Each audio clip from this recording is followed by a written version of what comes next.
સોની પાર્કમાંથી કડોદરા પોલીસે ₹33,000થી વધુના દારૂ અને મુદ્દામાલ સાથે રાજાકુમારને ઝડપી વિશાલને વોન્ટેડ જાહેર કર્યો। કડોદરા જીઆઈડીસી પોલીસ મથકનો સ્ટાફ તાટેતરીયા વિસ્તારમાં પેટ્રોલિંગમાં હતા।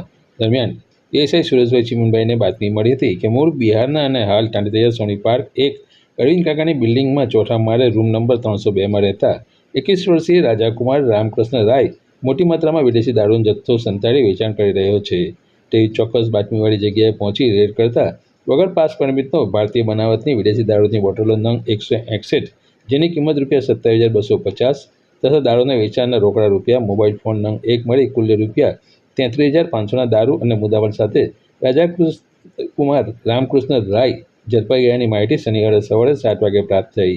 આ વિદેશી દારૂનો જથ્થો આપનાર વિશાલ મોહનભાઈ પરમારને વોન્ટેડ જાહેર કરી આગળની તપાસ એએસઆઈ સુરેશભાઈ ચીમનભાઈએ હાથ ધરી છે।